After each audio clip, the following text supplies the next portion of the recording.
श्री गुरु रामदास गुण गावा। श्री अर्जन विघ्नन के नाशक, विघ्नन के नाशक। हर गोबिंद शुभ समत पर काशक। श्री हर राय नामो कर जोड़ी, नामो कर जोड़ी। गुर हर कृष्ण मनाए बहोरी।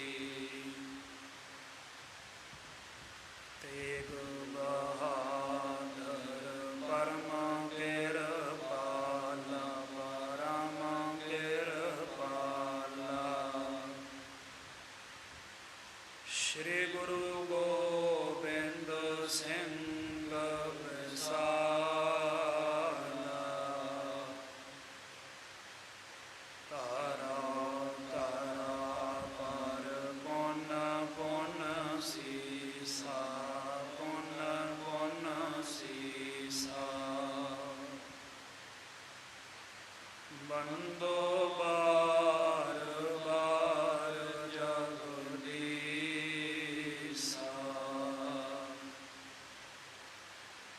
जिसमें है अमृत ज्ञान है, मानक भगत वैराग। श्री गुरु ग्रंथ साहिब उदय, बंदो कार्य अनुराग। श्री गुर शब्द कमाए जिन, जीते पंच विकार। तिन संतन का वंदना, सिर चरणन पर धार। एक ओंकारा सतगुरु, तिह प्रसाद सच होए। वाहिगुरु जी की फतेह, विघ्न विनाशन सोए। वाहिगुरु जी की फतेह, विघ्न विनाशन सोए। सतनाम श्री वाहिगुरु साहिब जी। कंचन लिपत जरे बिच हीरे, दईप फंग कहे बच धीरे। कंचन लिपत जरे बिच हीरे। चवर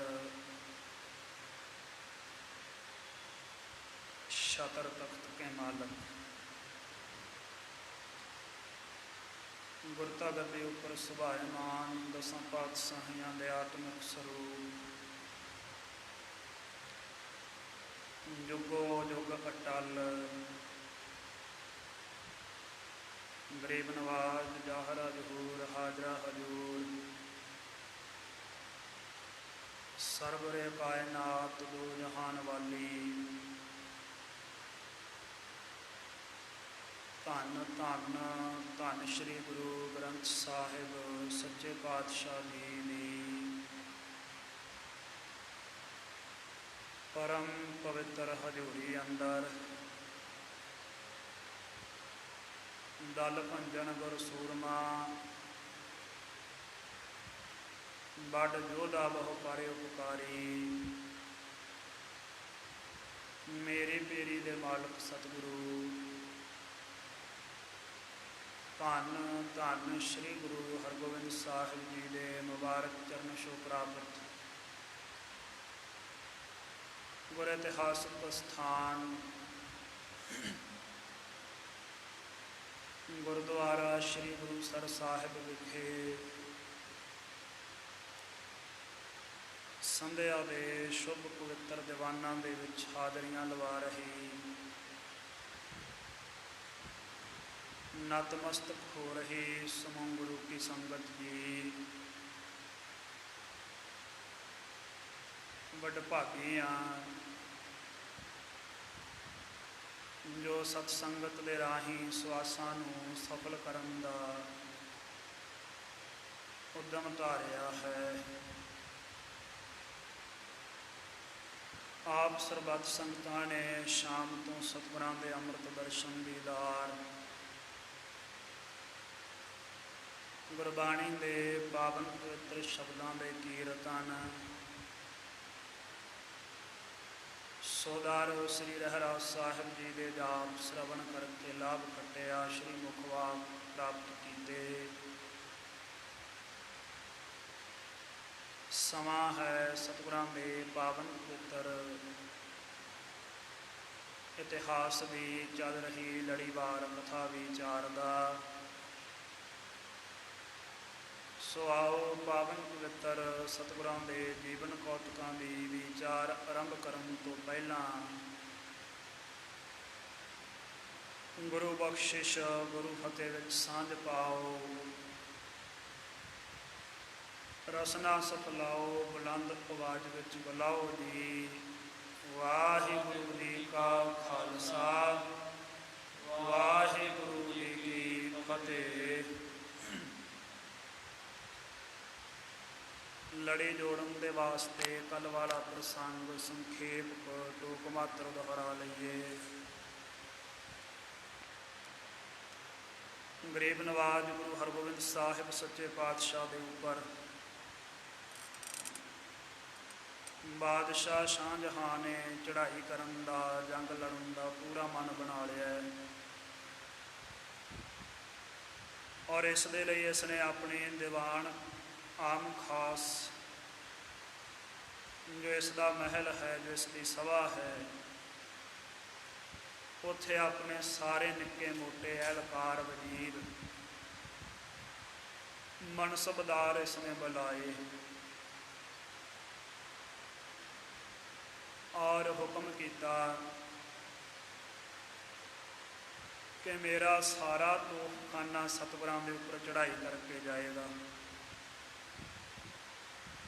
ਮੇਰੀ ਸਾਰੀ ਫੌਜ ਨੂੰ ਜੋ ਲੱਖਾਂ ਦੀ ਗਿਣਤੀ ਵਿੱਚ ਹੈ ਉਸ ਨੂੰ ਸੱਜ ਕਰ ਦਿੱਤਾ ਜਾਵੇ। ਮੇਰੇ ਫੌਜਦਾਰਾਂ ਨੂੰ, ਸੂਬੇਦਾਰਾਂ ਨੂੰ ਇਤਲਾਹ ਭੇਜ ਕੇ ਜਿੰਨੀ ਛੇਤੀ ਹੋ ਸਕੇ ਵੱਧ ਤੋਂ ਵੱਧ ਫੌਜ ਇਕੱਤਰ ਕੀਤੀ ਜਾਵੇ। ਜਦੋਂ ਇਸ ਦਾ ਇਹ ਇਰਾਦਾ ਵੇਖਿਆ, ਇਸ ਦਾ ਇੱਕ ਸਲਾਹਕਾਰ, ਇਸ ਦਾ ਵਜ਼ੀਰ ਹੈ ਜਿਸ ਦਾ ਨਾਮ ਹੈ ਵਜ਼ੀਰ ਖਾਨ, ਜੋ ਗੁਰੂ ਘਰ ਦਾ ਸ਼ਰਧਾਲੂ ਸਿੱਖ ਹੈ ਔਰ ਇਸ ਦੇ ਨਜ਼ਦੀਕਲੇ ਮਸਲਤਕਾਰਾਂ ਵਿੱਚੋਂ ਇੱਕ ਹੈ। ਇਸ ਨੇ ਆਪਣੇ ਨਾਲ ਇਸ ਦਾ ਇੱਕ ਹੋਰ ਸਲਾਹਕਾਰ ਮਸਲਤਦਾਰ ਜੋ ਕਿੰਚ ਬੇਗ ਹੈ, ਵਜ਼ੀਰ ਖਾਨ ਨੇ ਉਸ ਨੂੰ ਆਪਣੇ ਨਾਲ ਮਿਲਾਇਆ ਔਰ ਕਹਿਣ ਲੱਗਾ, ਆਪਾਂ ਬਾਦਸ਼ਾਹ ਨੂੰ ਸਮਝਾਈਏ, ਜਿੰਨੇ ਆਪਾਂ ਨਜ਼ਦੀਕਲੇ ਮਨਸਬਦਾਰ, ਜਿੰਨੇ ਵਜ਼ੀਰ ਹਾਂ, ਸਲਾਹਕਾਰ ਹਾਂ, ਆਪਾਂ ਸਾਰੇ ਇੱਕਮਤ ਹੋ ਕੇ ਬਾਦਸ਼ਾਹ ਦੀ ਅਰਜ਼ ਗੁਜ਼ਾਰੀਏ, ਸਮਝ ਦਈਏ ਕਿ ਇਸ ਵਕਤ ਇਸ ਤਰੀਕੇ ਦੇ ਨਾਲ ਚੜ੍ਹਾਈ ਕਰਨਾ ਯੋਗ ਨਹੀਂ। ਇਹ ਮਨੋਂ ਚਾਹੁੰਦਾ ਸੀ ਕਿ ਸਾਰਾ ਤੋਪਖਾਨਾ ਗੁਰੂ ਘਰ ਦੇ ਉੱਤੇ ਆਵੇ ਔਰ ਬਾਦਸ਼ਾਹ ਆਪ ਇਸ ਮੁਹਿੰਮ ਦੀ ਅਗਵਾਈ ਨਾ ਕਰੇ। ਸੋ ਇਸ ਮਨਸਾ ਦੇ ਨਾਲ ਇਸ ਨੇ ਸ਼ਾਹਜਹਾਂ ਦੇ ਪਾਸ ਬੜੇ ਨਰਮ ਲਹਿਜੇ ਵਿੱਚ, ਕੋਮਲ ਬੋਲਾਂ ਵਿੱਚ ਅਰਜ਼ ਗੁਜ਼ਾਰੀ ਕਿ ਬਾਦਸ਼ਾਹ ਸਲਾਮਤ, ਅਸੀਂ ਹਮੇਸ਼ਾ ਤੁਹਾਡੇ ਸਰੀਰ ਦੀ ਸੁੱਖ ਮੰਗਦੇ ਹਾਂ, ਅਸੀਂ ਨੇਕ ਸਲਾਹ ਦਿੰਦੇ ਹਾਂ, ਸਾਡਾ ਫਰਜ਼ ਵੀ ਹੈ। ਇਸ ਕਰਕੇ ਅਸੀਂ ਸਾਰੇ ਸਲਾਹਕਾਰਾਂ ਨੇ ਮਿਲ ਕੇ ਮਤਾ ਪਕਾਇਆ ਕਿ ਇਸ ਸਮੇਂ ਤੁਹਾਡਾ ਜੰਗ ਦੀ ਮੁਹਿੰਮ 'ਤੇ ਜਾਣਾ ਯੋਗ ਨਹੀਂ, ਕਿਉਂਕਿ ਬਹੁਤ ਦੂਰ ਦੂਰ ਤੱਕ ਦੇ ਜਿਹੜੇ ਜਰਨੈਲ ਫੌਜਦਾਰ ਹੈ ਉਹ ਪਹੁੰਚ ਨਹੀਂ ਸਕੇ। ਔਰ ਫਿਰ ਜੇ ਆਪਾਂ ਲੱਖਾਂ ਦੀ ਗਿਣਤੀ ਦੇ ਵਿੱਚ ਫੌਜ ਚੜ੍ਹਾ ਕਰਕੇ ਸਾਰਾ ਤੋਪਖਾਨਾ ਲੈ ਕਰਕੇ ਜਾਵਾਂਗੇ ਵੀ, ਅੱਗੇ ਗੁਰੂ ਘਰ ਗੁਰੂ ਸਾਹਿਬ ਸ਼ਕਤੀਆਂ ਸੰਪੰਨ ਹੈ। ਜੇ ਉੱਥੋਂ ਸਾਡੀ ਹਾਰ ਹੋਈ ਤੇ ਜ਼ਮਾਨੇ ਦੇ ਵਿੱਚ ਸਾਡਾ ਅਪਜਸ ਹੋਏਗਾ, ਸਾਡੀ ਨਿੰਦਾ ਹੋਏਗੀ। ਕਿ ਬਾਦਸ਼ਾਹ ਸ਼ਾਹਜਹਾਂ ਆਪ ਲੱਖਾਂ ਦੀ ਗਿਣਤੀ ਲੈ ਕੇ ਗੁਰੂ ਸਾਹਿਬ ਦੇ ਨਾਲ ਜੰਗ ਲੜਨ ਗਿਆ ਔਰ ਸਤਿਗੁਰਾਂ ਦੇ ਪਾਸੋਂ ਹਾਰ ਖਾ ਕੇ ਵਾਪਸ ਪਰਤਣਾ ਪਿਆ ਹੈ। ਸੋ ਇਸ ਕਰਕੇ ਯੋਗ ਸਮੇਂ ਦੀ ਵਿਚਾਰ ਦੇ ਮੁਤਾਬਕ ਕਦਮ ਚੁੱਕੋ। ਜੇ ਤੁਸੀਂ ਜੰਗ ਲੜਨ ਦਾ ਮਨ ਬਣਾ ਹੀ ਲਿਆ, ਜੰਗ ਜ਼ਰੂਰ ਲੜੋ, ਪਰ ਆਪ ਫੌਜ ਦੀ ਅਗਵਾਈ ਨਾ ਕਰੋ। ਲੱਖਾਂ ਦੀ ਗਿਣਤੀ ਵਿੱਚ ਫੌਜ ਭੇਜਣ ਦੀ ਜ਼ਰੂਰਤ ਨਹੀਂ ਔਰ ਤੋਪਖਾਨਾ ਵੀ ਸਾਰਾ ਭੇਜਣ ਦੀ ਜ਼ਰੂਰਤ ਨਹੀਂ। ਸੋ ਇਹ ਸਲਾਹ ਇਸ ਦੇ ਪਸੰਦ ਆਈ ਔਰ ਇਹਨਾਂ ਨੇ, ਇਸ ਦੇ ਮਸਲਤਕਾਰਾਂ ਨੇ ਕਿਹਾ ਕਿ ਸਾਰੀ ਸਭਾ ਦੇ ਵਿੱਚ ਤੇਰੇ ਜਿੰਨੇ ਅਹੁਦੇਦਾਰ ਹੈ ਸਭ ਨੂੰ ਇਕੱਤਰ ਕਰਕੇ ਉਹਨਾਂ ਦੇ ਸਾਹਮਣੇ ਇੱਕ ਨੰਗੀ ਸ਼ਰੀਰ ਸਾਹਿਬ ਬੇਮਿਆਨ ਔਰ ਇੱਕ ਪਾਨਾਂ ਦਾ ਬੀੜਾ ਰੱਖ। ਜਿਹੜਾ ਇਸ ਦੁਸ਼ਤਰ ਕਠਨ ਮੁਹਿੰਮ ਨੂੰ ਹੱਥ ਵਿੱਚ ਸ਼੍ਰੀ ਸਾਹਿਬ ਧਾਰਨ ਕਰਕੇ ਪਾਨਾਂ ਦਾ ਬੀੜਾ ਮੂੰਹ ਵਿੱਚ ਪਾ ਕੇ ਚੱਬ ਕਰਕੇ ਸਵੀਕਾਰ ਕਰ ਲਵੇ, ਉਸ ਜਰਨੈਲ ਦੇ ਅਧੀਨ ਹਜ਼ਾਰਾਂ ਦੀ ਗਿਣਤੀ ਵਿੱਚ ਆਪਣੀ ਫੌਜ ਭੇਜ ਦੇ। ਗਿਣਵੇਂ ਚੁਣਵੇਂ ਜਿਹੜੇ ਤੇਰੇ ਸੂਰਮੇ ਆ ਉਹ ਭੇਜ ਦੇ। ਉਸ ਤੋਂ ਬਾਅਦ ਜੋ ਇਸ ਜੰਗ ਦਾ ਨਤੀਜਾ ਨਿਕਲੇਗਾ, ਜਿੱਤ ਹੁੰਦੀ ਹੈ ਕਿ ਹਾਰ ਹੁੰਦੀ ਹੈ, ਉਸ ਨਤੀਜੇ ਤੋਂ ਬਾਅਦ ਤੂੰ ਆਪਣਾ ਅਗਲਾ ਕਦਮ ਸੋਚ ਸਮਝ ਕੇ ਚੁੱਕੀ। ਕਿਉਂਕਿ ਵਜ਼ੀਰ ਖਾਨ ਭਲੀ ਪ੍ਰਕਾਰ ਜਾਣਦਾ ਹੈ ਗੁਰੂ ਹਰਗੋਬਿੰਦ ਸਾਹਿਬ ਜੀ ਨੂੰ ਜਿੱਤਿਆ ਨਹੀਂ ਜਾ ਸਕਦਾ। ਸਿਸ ਦੀ ਫੌਜ ਹਾਰ ਖਾ ਕੇ ਪਰਤੇਗੀ। ਜਦੋਂ ਐਡੀ ਭਾਰੀ ਫੌਜ ਹਾਰ ਖਾ ਕੇ ਪਰਤੇਗੀ ਤੇ ਆਪੇ ਸਹੀ ਸੋਚਣ ਲਈ ਮਜਬੂਰ ਹੋ ਜਾਏਗਾ। ਸੋ ਇਸ ਨੇ ਇਸੇ ਤਰੀਕੇ ਨਾਲ ਕੀਤਾ।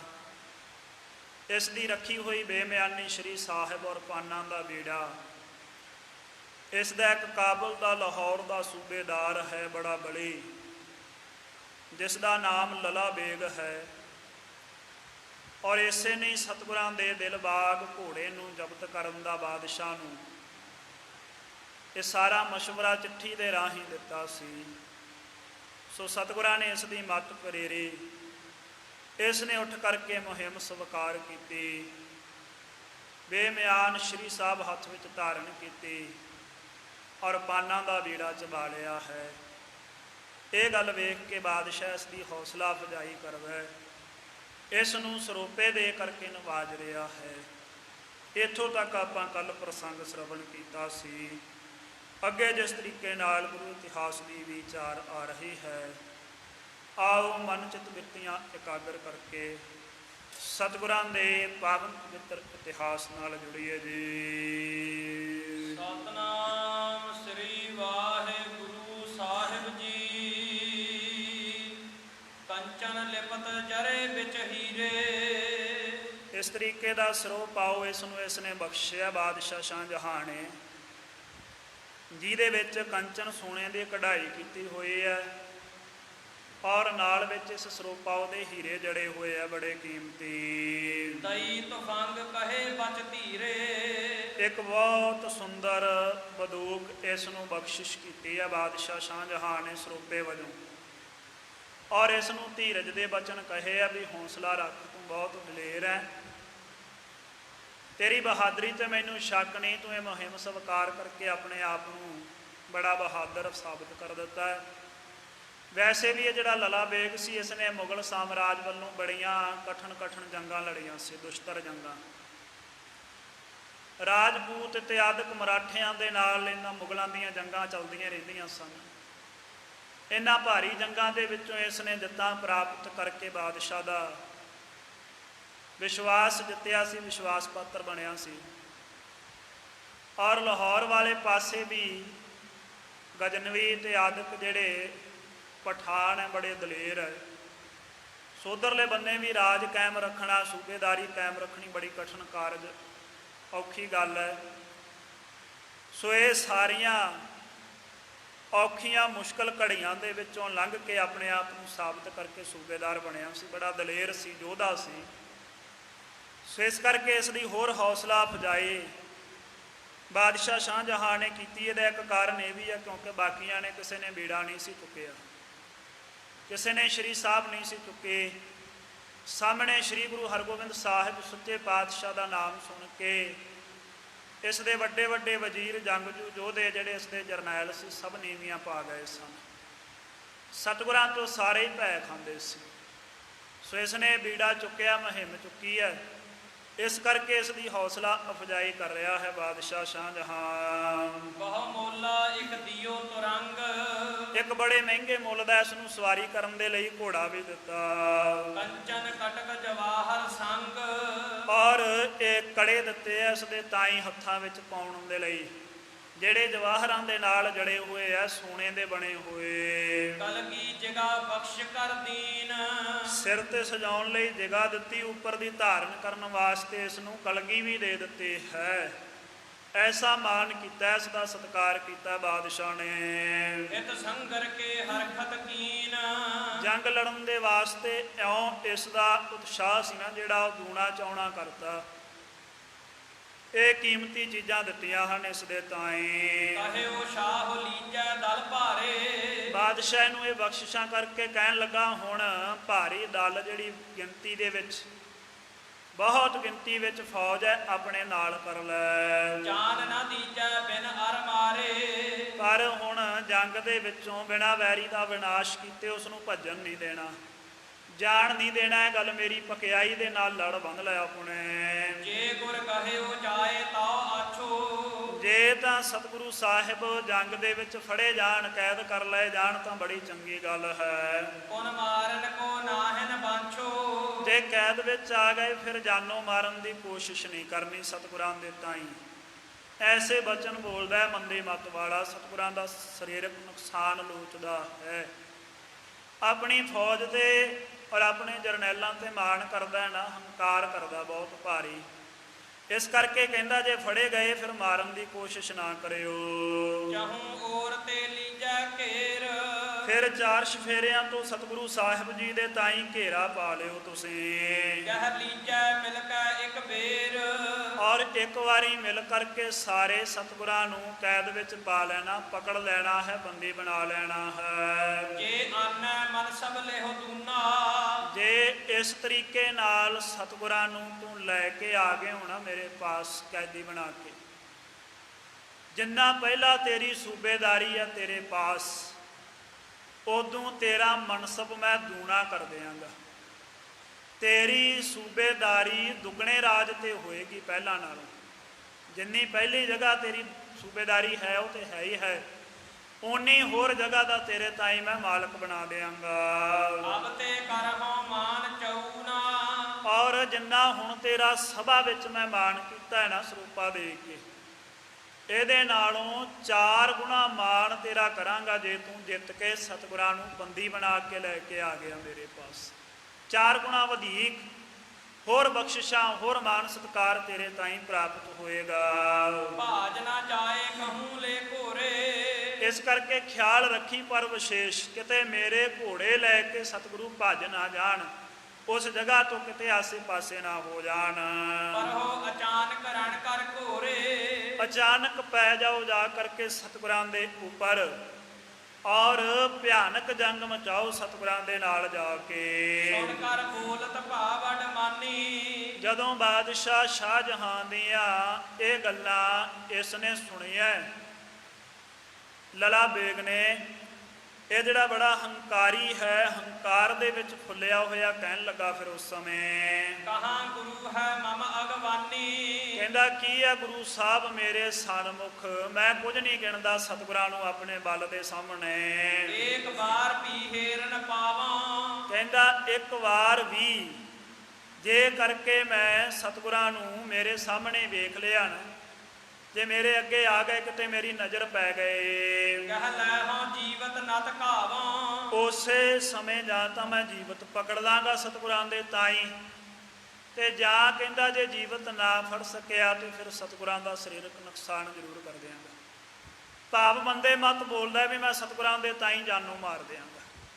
ਇਉਂ ਕਹਿੰਦਾ ਜੰਗ ਦੀ ਭਾਸ਼ਾ ਦੇ ਵਿੱਚ ਇਹੀ ਹੁੰਦਾ ਵੀ ਜਾਂ ਤੇ ਮਾਰ ਦਓ ਤੇ ਜਾਂ ਮਰ ਜਾਓ।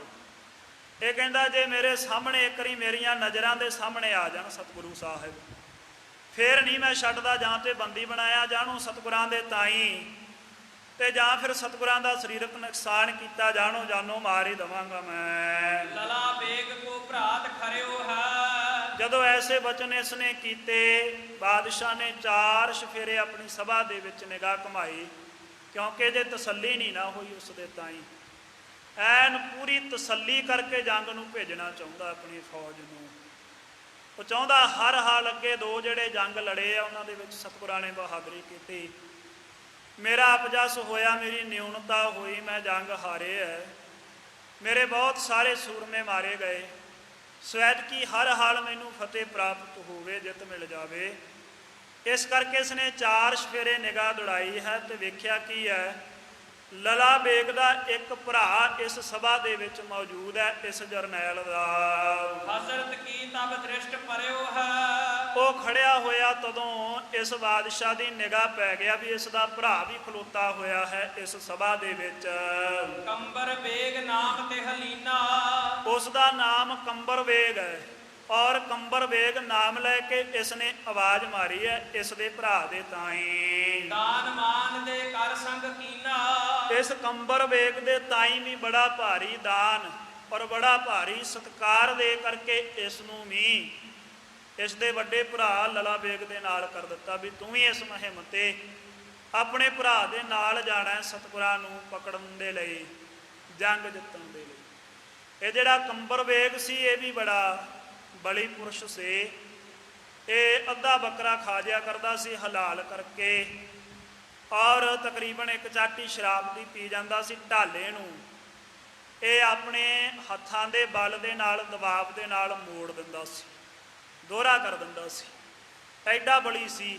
ਇਹਨਾਂ ਦੇ ਸਰੀਰ ਦੇ ਵਿੱਚ ਜ਼ੋਰ ਬਹੁਤ ਸੀ। ਲਲਾ ਬੇਗ ਵੀ ਬਹੁਤ ਬਲੀ ਸੀ। ਲਲਾ ਬੇਗ ਦਾ ਵੀ ਨਾਮ ਸੁਣ ਕੇ ਜਿਹੜੇ ਮੁਸਲਮਾਨਾਂ ਦੇ ਦੁਸ਼ਮਣ ਹੁੰਦੇ ਸੀ ਉਹ ਨਾਮ ਸੁਣ ਕੇ ਲਲਾ ਬੇਗ ਦਾ ਜੰਗ ਦਾ ਮੈਦਾਨ ਛੱਡ ਜਿਆ ਕਰਦੇ ਸਨ। ਸੋ ਇਹ ਲਲਾ ਬੇਗ ਆਪ ਵੀ ਬੜਾ ਭਾਰੀ ਸੂਰਮਾ ਹੈ, ਔਰ ਇਸ ਦਾ ਜੋ ਭਰਾ ਹੈ ਕੰਬਰ ਬੇਗ ਇਹ ਵੀ ਬਹੁਤ ਵੱਡਾ ਜੰਗਜੂ, ਬੜਾ ਬਹਾਦਰ ਸੂਰਮਾ ਔਰ ਬੜਾ ਬਲਵਾਨ ਹੈ। ਇਸ ਨੂੰ ਇਸ ਦੇ ਨਾਲ ਕਰ ਦਿੱਤਾ ਹੈ ਇਸਨੇ ਤਸੱਲੀ ਦੇ ਲਈ। ਦੋਏ ਪੁੱਤਰ ਸੋ ਨਿਕਟ ਖਰੇ ਹਨ। ਲਲਾ ਬੇਗ ਦੇ 2 ਪੁੱਤਰ ਸੀ ਇਹਦੇ ਨਿਕਟ ਪਾਸ ਖਲੋਤੇ ਹੋਏ ਆਪਣੇ ਚਾਚੇ ਕੰਬਰ ਬੇਗ ਦੇ। ਤਿਨ ਕੋ ਪੀ ਪਿਖ ਸੰਗ ਕਰੇ ਹਨ। ਉਹਨਾਂ ਨੂੰ ਵੀ ਕੋਲ ਖਲੋਤਿਆਂ ਵੇਖ ਕੇ ਸ਼ਾਹਜਹਾਨ ਨੇ ਕਹਿਤਾ ਵੀ ਤੁਸੀਂ ਵੀ ਆਪਣੇ ਪਿਤਾ ਦੇ ਨਾਲ ਇਸੇ ਮੁਹਿੰਮ ਤੇ ਹੀ ਜਾਣਾ ਹੈ। ਕਾਸਮ ਬੇਗ ਸ਼ਮਸਾ ਬੇਗ। ਇਸ ਦੇ 2 ਹੋਰ ਬਹਾਦਰ ਜਰਨੈਲ ਸੀ ਸੂਰਮੇ ਸੂਬੇਦਾਰ, ਜਿਨ੍ਹਾਂ ਚੋਂ ਇੱਕ ਦਾ ਨਾਮ ਸੀ ਕਾਸਮ ਬੇਗ ਔਰ ਦੂਸਰੇ ਦਾ ਨਾਮ ਸੀ ਸ਼ਮਸਾ ਬੇਗ।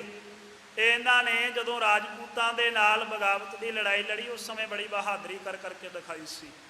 ਸੋ ਇਹ ਵੀ ਜਿਹੜੇ ਦੋਵੇਂ ਜਰਨੈਲ ਹੈ ਇਸ ਨੇ ਉਸ ਸਮੇਂ ਤੁਮ ਵੀ ਗਮਹੋ ਸੰਗ ਕਰ ਬੇਗ। ਇਹਨਾਂ ਦੇ ਤਾਈਂ ਹੁਕਮ ਕਰ ਦਿੱਤਾ ਵੀ ਤੁਸੀਂ ਵੀ ਲਲਾ ਬੇਗ ਦੇ ਨਾਲ ਸੰਗ ਕਰਕੇ ਦੇ ਨਾਲ ਜਾਣਾ ਹੈ ਸਤਿਗੁਰਾਂ ਦੇ ਉੱਪਰ ਇਸ ਮੁਹਿੰਮ ਦੇ ਵਿੱਚ ਲਲਾ ਬੇਗ ਨੂੰ ਜਿੱਤ ਦਿਵਾਉਣ ਲਈ। ਬੇਗ ਲਲਾ ਭਗਨੀ ਕੋ ਨੰਦ। ਲਲਾ ਬੇਗ ਜੋ ਸੂਬੇਦਾਰ ਹੈ ਇਸ ਦੀ ਭੈਣ ਦਾ ਇੱਕ ਪੁੱਤਰ ਸੀ। ਸਭ ਤੇ ਜਿਸ ਕੋ ਦੇਹ ਬਿਲੰਦ। ਜਿਹਦੀ ਸਾਰੇ ਮੁਗਲਾਂ ਦੇ ਵਿੱਚੋਂ ਜਿਹੜਾ ਸਰੀਰ ਹੈ ਬੜਾ ਭਾਰੀ ਬਲਵਾਨ ਸੀ, ਮੋਟਾ ਸੀ, ਤਾਜ਼ਾ ਸੀ, ਲੰਮਾ ਸੀ।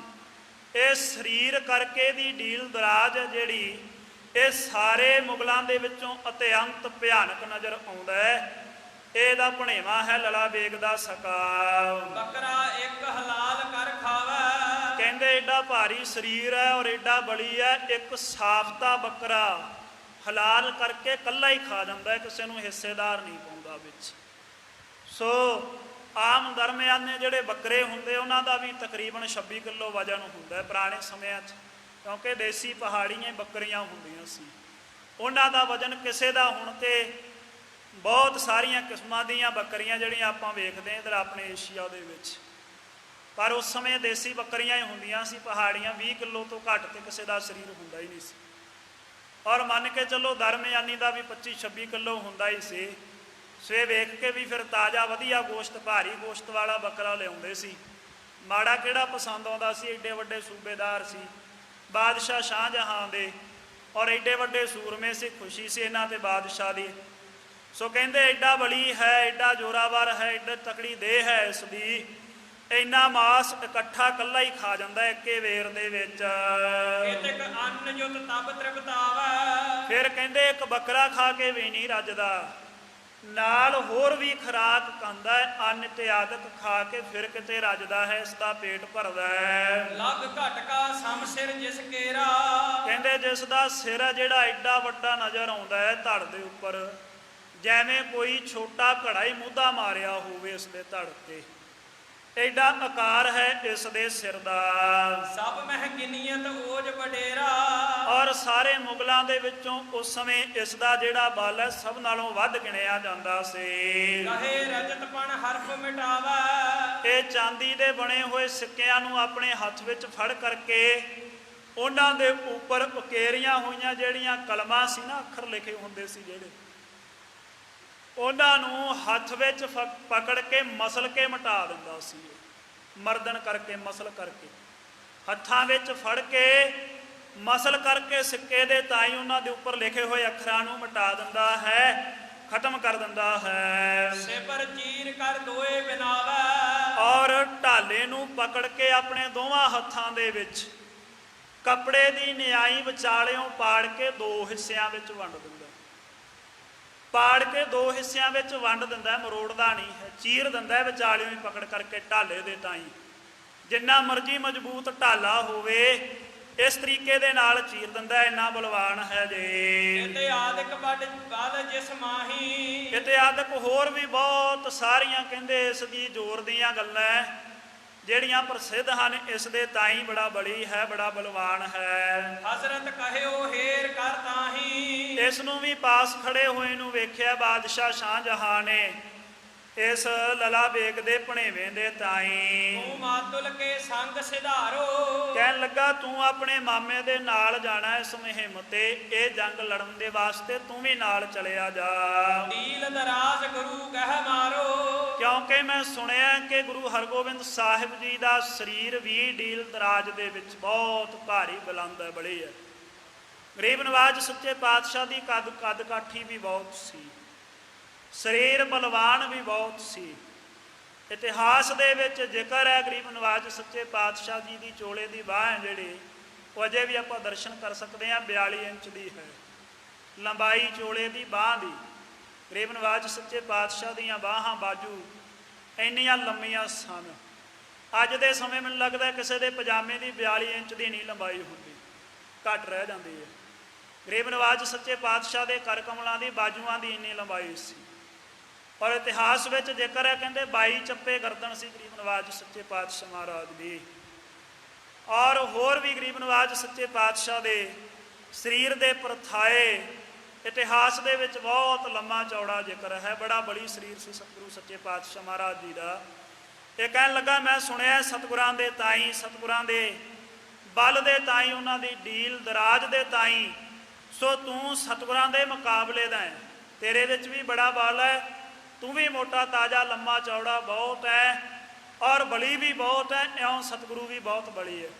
ਇਹ ਮੈਂ ਸੁਣਿਆ, ਇਸ ਕਰਕੇ ਤੂੰ ਨਾਲ ਚਲਿਆ ਜਾ ਔਰ ਸਤਿਗੁਰਾਂ ਦੇ ਤਾਈਂ ਜਾਂ ਤੇ ਪਕੜ ਲਵੋ ਤੇ ਜਾਂ ਸਤਿਗੁਰਾਂ ਦਾ ਸਰੀਰਕ ਨੁਕਸਾਨ ਕਰ ਦਿਓ। ਅਧਿਕ ਕਠੋਰ ਕਮਾਨ ਮੰਗਾਈ। ਇੱਕ ਬਹੁਤ ਸਖਤ ਜੋ ਧਨੋਖਾ ਖਿੱਚਣ ਦੇ ਵਿੱਚ ਉਹ ਉਸ ਸਮੇਂ ਮੰਗਾ ਲਿਆ ਹੈ। ਜੁਗ ਤਰਕਸ਼ ਤੀਰਨ ਭਰਵਾਈ। ਦੋ ਪੱਥੇ ਤਿੱਖੇ ਤੀਰਾਂ ਦੇ ਪ੍ਰਵਾਹ ਕਰਕੇ। ਵਸਤਰ ਵਿਭੂਖਣ ਜੁਤ ਬਹੁ ਦੀਨ। ਵਸਤਰ ਤੇ ਗਹਿਣੇ ਇਤਿਆਦਿਕ ਬਹੁਤ ਸਾਰੇ ਇਸ ਲਲਾ ਬੇਗ ਦੇ ਬਲੀ ਭਣੇਵੇਂ ਦੇ ਤਾਈਂ ਬਖਸ਼ਿਸ਼ਾਂ ਕੀਤੀਆਂ ਸ਼ਾਹਜਹਾਂ ਨੇ ਉਸ ਸਮੇਂ। ਮਾਨ ਬੜੋ ਹਜ਼ਰਤ ਨੇ ਕੀਨ। ਇੰਨਾ ਵੱਡਾ ਇਹਨਾਂ ਸੂਰਮਿਆਂ ਦਾ ਮਾਣ ਕੀਤਾ, ਸਤਿਕਾਰ ਕੀਤਾ ਹੈ ਬਾਦਸ਼ਾਹ ਸ਼ਾਹਜਹਾਂ ਨੇ। ਪੰਚੋ ਵੀਰਨ ਕੋ ਸਨਮਾਨਾ। ਪੰਜਾਂ ਹੀ ਸੂਰਮਿਆਂ ਦਾ ਇਉਂ ਭਾਰੀ ਸਨਮਾਨ ਕੀਤਾ, ਬੜਾ ਦਿਲ ਖੋਲ ਕੇ ਖਰਚਾ ਕੀਤਾ ਇਹਨਾਂ ਦੇ ਉੱਪਰ। ਲਸ਼ਕਰ ਦੀਨੋ ਸੰਗ ਮਹਾਨਾ। ਔਰ ਨਾਲ ਫਿਰ ਜਿਹੜੀ ਫੌਜ ਹੈ ਉਹ ਵੀ ਬਹੁਤ ਭਾਰੀ ਗਿਣਤੀ ਦੇ ਵਿੱਚ ਦਿੱਤੇ ਹੈ। ਸੁਬਟ ਸਹੰਸਰ ਪੰਜ ਅਰਤੀਸ। ਕਹਿੰਦੇ ਉਹਨਾਂ ਦੀ ਗਿਣਤੀ ਇਹ ਹੈ, ਸਹੰਸਰ ਹੁੰਦਾ ਹੈ 1000, ਪੰਜ ਨਾਮ ਹੈ ਪੰਜ ਦਾ, 5000 ਦੇ ਉੱਪਰ 30 ਹੋਰ ਜੋੜ ਲਓ ਨਾਲ, ਭਾਵ 35000 ਦੀ ਗਿਣਤੀ ਦੇ ਵਿੱਚ ਫੌਜ ਇਹਨਾਂ ਪੰਜਾਂ ਸੂਰਮਿਆਂ ਦੀ ਅਗਵਾਈ ਦੇ ਵਿੱਚ ਸਤਿਗੁਰਾਂ ਦੇ ਨਾਲ ਜੰਗ ਲੜਨ ਦੇ ਵਾਸਤੇ ਤੋਰ ਦਿੱਤੇ। ਕਰੇ ਸੰਗ ਕਹਿ ਤੁਰਕਨ ਈਸ਼। ਕਹਿ ਕਰਕੇ ਸਾਰੇ ਸੂਰਮੇ ਨਾਲ ਤੋਰੇ, ਹੁਕਮ ਦੇ ਕੇ ਬਾਦਸ਼ਾਹ ਸ਼ਾਹਜਹਾਂ ਨੇ। ਲੈ ਵਡਿਆਈ ਨਿਕਸਿਓ ਬਾਹਿਰ। ਇਹ ਲਲਾ ਬੇਗ ਆਪਣੇ ਪੁੱਤਾਂ ਦੇ ਸਮੇਤ, ਭਰਾ ਦੇ ਸਮੇਤ, ਭਣੇਵੇਂ ਦੇ ਸਮੇਤ ਬਾਦਸ਼ਾਹ ਸ਼ਾਹਜਹਾਂ ਦੇ ਦਰਬਾਰ ਚੋਂ ਸਾਰੀ ਤਮਾਮ ਵਡਿਆਈ ਪ੍ਰਾਪਤ ਕਰਕੇ ਬਾਹਰ ਨਿਕਲ ਆਇਆ ਹੈ। ਉਸ ਸਮੇਂ ਲੱਖ ਹੁਨਰ ਮੈਂ ਹੋਇਸ ਜ਼ਾਹਰ। ਲੱਖਾਂ ਦੀ ਗਿਣਤੀ ਦੇ ਵਿੱਚ ਜਿਹੜੇ ਮਨੁੱਖ ਖੜੇ ਹੋਏ ਸੀ, ਬਾਹਰ ਉਡੀਕਦੇ ਸੀ ਵੀ ਫੈਸਲਾ ਕੀ ਆਏਗਾ ਅੱਜ ਬਾਦਸ਼ਾਹ ਸ਼ਾਹਜਹਾਂ ਦਾ, ਉਹਨਾਂ ਦੇ ਵਿੱਚ ਇਹ ਪ੍ਰਗਟ ਹੋਇਆ, ਭਾਵ ਸਭ ਨੂੰ ਦਿਸਿਆ ਹੈ। ਲਲਾ ਬੇਗ ਸ਼੍ਰੀ ਗੁਰ ਪਰ ਚੜਿਓ। ਪਤਾ ਲੱਗ ਗਿਆ ਸਭ ਨੂੰ ਵੀ ਇਉਂ ਲਲਾ ਬੇਗ ਸਤਿਗੁਰਾਂ ਦੇ ਉੱਪਰ ਚੜ੍ਹਾਈ ਕਰਨ ਲੱਗਾ, ਚੜ੍ਹ ਕੇ ਚੱਲਿਆ ਹੈ। ਵੱਡੋ ਵਿਰੋਧ ਸ਼ਾਹ ਸੰਗ ਬੜਿਓ। ਸਤਿਗੁਰੂ ਹਰਗੋਬਿੰਦ ਸਾਹਿਬ ਜੀ ਦਾ ਬਹੁਤ ਭਾਰੀ ਵਿਰੋਧ, ਭਾਵ ਵੈਰ ਝਗੜਾ ਜਿਹੜਾ ਵੱਧ ਗਿਆ ਹੈ ਬਾਦਸ਼ਾਹ ਸ਼ਾਹਜਹਾਂ ਦੇ ਨਾਲ ਇਸ ਸਮੇਂ। ਨਿਜ ਲਸ਼ਕਰ ਮੈਂ ਦਿਓ ਨਗਾਰਾ। ਇਸ ਨੇ ਆਪਣੇ ਲਸ਼ਕਰ ਵਿੱਚ ਪਹੁੰਚਦਿਆਂ ਫੌਜ ਦੇ ਵਿੱਚ ਨਗਾਰਾ ਵਜਵਾ ਦਿੱਤਾ। ਸੁਣ ਕਰ ਤਿਆਰ ਹੋਏ ਦਲ ਸਾਰਾ। ਨਗਾਰੇ ਦੀ ਚੋਟ ਸੁਣ ਕੇ, ਚੋਭ ਸੁਣ ਕੇ ਸਾਰੇ ਦਾ ਸਾਰਾ ਜਿਹੜਾ ਇਸ ਦਾ ਦਲ ਹੈ, ਫੌਜ ਹੈ ਜਿਹੜੀ, ਸੱਜ ਹੋ ਗਈ। ਉਸੇ ਸਮੇਂ ਸਾਰੀ ਤਿਆਰ ਬਰ ਤਿਆਰ ਹੋ ਗਈ ਹੈ। ਸਭ ਹਿਨ ਜ਼ੀਨ ਤੁਰੰਗਮ ਡਾਰੇ। ਸਾਰੇ ਸੂਰਮਿਆਂ ਨੇ ਘੋੜਿਆਂ ਦੇ ਉੱਪਰ ਕਾਠੀਆਂ ਜਿਹੜੀਆਂ ਕੱਸ ਲਈਆਂ। ਵਸਤਰ ਸ਼ਸਤਰ ਤੂਰਨ ਹੀ ਧਾਰੇ। ਸਰੀਰ ਦੇ ਉੱਪਰ ਦੀ ਬਸਤਰ, ਉੱਪਰ ਦੀ ਸ਼ਸਤਰ ਹੈ ਜਿਹੜੇ ਤੁਰਤ ਫੁਰਤ ਹੀ ਕਮਰ ਕੱਸੇ ਕਰ ਲਏ ਹਨ ਸਭ ਨੇ। ਹੁਣ ਹਜ਼ਰਤ ਨਰ ਭਲੋ ਪਠਾਇਓ। ਫਿਰ ਬਾਦਸ਼ਾਹ ਸ਼ਾਹਜਹਾਂ ਨੇ ਇੱਕ ਚੰਗਾ ਮਨੁੱਖ ਜੋ ਇਸ ਦਾ ਵਿਸ਼ਵਾਸ ਪਾਤਰ ਹੈ ਉਹ ਭੇਜਿਆ ਹੈ। ਲਲਾ ਬੇਗ ਨੀਕੋ ਸਮਝਾਇਓ। ਕਿ ਲਲਾ ਬੇਗ ਦੇ ਤਾਈ ਸੁਣਾ ਦਿੱਤਾ, ਇਸ ਦੇ ਤਾਈ ਕਹਿ ਕਰਕੇ ਸਮਝਾਵੀਂ ਮੇਰੇ ਵੱਲੋਂ, ਇਹ ਮੇਰੀਆਂ ਗੱਲਾਂ ਸੁਣਾਵੀਂ ਲਲਾ ਬੇਗ ਦੇ ਤਾਈ ਕਹਿ ਕਰਕੇ। ਮਗ ਮਹਿ ਬਿਲਮ ਨਾ ਕਰੀਏ ਕੈਸੇ। ਉਹ ਇਹ ਹੈ ਵੀ ਜਾਂਦਿਆਂ ਹੋਇਆਂ ਰਸਤੇ ਦੇ ਵਿੱਚ ਕਿਸੇ ਵੀ ਪ੍ਰਕਾਰ ਦੀ ਕੋਈ ਦੇਰ ਨਹੀਂ ਲਾਉਣੀ ਤੁਸੀਂ। ਕਮ ਨਹੁ ਪੂਰਨ ਪਹੁੰਚੋ ਜੈਸੇ। ਇਸ ਤਰੀਕੇ ਨਾਲ ਰਸਤੇ ਤੇ ਚੱਲਣਾ ਹੈ ਜਿਸ ਤਰੀਕੇ ਦੇ ਨਾਲ ਛੇਤੀ ਤੋਂ ਛੇਤੀ, ਜਿੰਨੀ ਕਾਹਲੀ ਹੋ ਸਕੇ ਬੰਦ ਮੁਕਾ ਕੇ ਤੁਸੀਂ ਸਤਿਗੁਰੂ ਦੇ ਉੱਪਰ ਪਹੁੰਚ ਜਾਵੋ ਜੰਗ ਦੇ ਲਈ। ਤਰਾਸ ਪਾਏ ਕਰ ਜਾਏ ਪਲਾਏ। ਕਿਤੇ ਨਾ ਹੋਵੇ ਵੀ ਐਡੇ ਵੱਡੇ ਸੂਰਮਿਆਂ ਦੀ ਔਰ ਦਲ ਦੇ ਆਉਣ ਦੀ ਖਬਰ ਸੁਣ ਕੇ ਸਤਿਗੁਰੂ ਸਾਹਿਬ ਡਰਦੇ ਹੋਏ ਜੰਗ ਦੇ ਵਿੱਚੋਂ ਦੌੜ ਜਾਣ, ਕਿਤੇ ਪਾਸਾ ਵੱਟ ਜਾਣ। ਵੇਖ ਲਸ਼ਕਰ ਬਹੁ ਨਹਿ ਠਹਿਰਾਏ। ਇਹ ਨਾ ਹੋਵੇ ਬਹੁਤ ਭਾਰੀ ਫੌਜ ਵੇਖ ਕਰਕੇ ਸਾਹਮਣੇ ਖਲੋਣ ਹੀ ਨਾ ਸਤਿਗੁਰੂ ਦੇ ਸੂਰਮੇ ਔਰ ਸਤਿਗੁਰੂ। ਪਰਵਿਸ਼ ਹੈ ਦੀਰਘ ਜੰਗਲ ਜਵਾ। ਜੇ ਕਰਕੇ ਉਹ ਮਾਲਵੇ ਦੇ ਮੁਲਕ ਦੇ ਵਿੱਚ ਜਿਹੜਾ ਉਸ ਸਮੇਂ ਤਮਾਮ ਜੰਗਲ ਦਾ ਇਲਾਕਾ ਸੀ, ਉਜਾੜ ਸੀ, ਬਿਆਬਾਨ ਸੀ, ਕਹਿਣ ਲੱਗਾ ਕਿਤੇ ਨਾ ਹੋਵੇ ਵੀ ਇਸ ਘਣੇ ਸੰਘਣੇ ਜੰਗਲ ਦੇ ਵਿੱਚ ਸਤਿਗੁਰੂ ਪ੍ਰਵੇਸ਼ ਕਰ ਜਾਣ, ਆਪਣੇ ਸੂਰਮਿਆਂ ਦੇ ਸਮੇਤ ਅਲੋਪ ਹੋ ਜਾਵਣ। ਮੁਸ਼ਕਲ ਹੋਏ ਖੋਜਨੋ ਤਬਾ।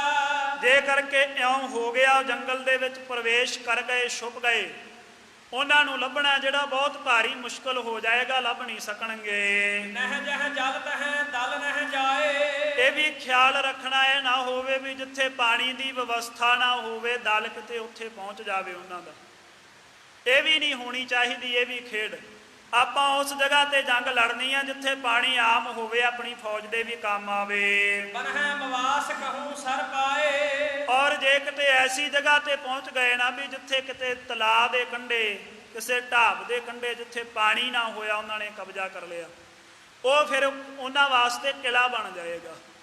ਉਹ ਕਿਲੇ ਦੀ ਨਿਆਈ ਉਹਨਾਂ ਦੀ ਰੱਖਿਆ ਕਰੇਗੀ ਜਿਹੜੀ ਐਸੀ ਜਗ੍ਹਾ ਹੋਏਗੀ। ਜੇ ਨਹਿ ਭਾਜਹਿ ਬਨੈ ਦਲੇਰ।